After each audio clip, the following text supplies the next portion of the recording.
Sleep apnea is a sleep disorder that affects a patient's ability to get oxygen in while they're sleeping. There's 3 different types of sleep apnea. The one that we focus on here at Madison Family Dental is obstructive sleep apnea. The tongue is the thing that causes the obstruction. Usually the tongue will fall back in a patient's mouth, and that will limit their amount of air that they can get while they're sleeping. Sleep apnea does affect both men and women. It is more common in men, and it also becomes more common once we get over the age of 65. But we see patients at any age, any time in their life when they do have sleep apnea. Usually how we find, or how the patients actually come to us, is they will first complain about snoring. And whenever somebody comes in and has an issue with snoring, we always have them see their medical doctor to get tested for sleep apnea. The reason behind that is 60% of people who snore will actually also have sleep apnea. So we want to make sure we are treating the patient correctly. So the process that usually occurs is the patient will then contact their medical doctor. They will typically then get a referral to have a sleep study done. The nice thing now is that usually people can have their sleep study done at their own house. They have a little kit, they put on some leads, they sleep at night, and then they return the kit, and then the doctor will determine what type of sleep apnea, if they do have sleep apnea. We do need a referral from the doctor in order to treat the patient, because the doctor will need to make the diagnosis.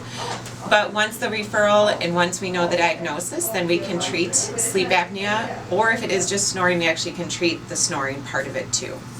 So the appliance that we typically use is the Somnodent. It is a very simple, easy appliance to wear. We basically make almost like an occlusal guard that goes over the top and the bottom teeth.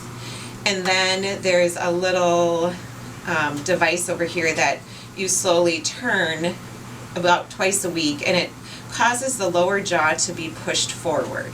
So there's not a set amount of movement that you need. It's basically patient dependent. The more severe your sleep apnea is, the further you need to move your jaw forward. But then once we move the jaw forward, that gives us more space for the tongue, and that is what opens up the airway to allow a patient to sleep better. Some other signs besides just snoring that people will feel when they have sleep apnea: they'll feel very tired, especially during the day. If somebody feels they need to take naps every day, that's another sign they may not be sleeping well at night. Left untreated, sleep apnea can cause a lot of issues. One would be like high blood pressure. It can actually lead to some other medical conditions if left untreated. So it is really important to treat it.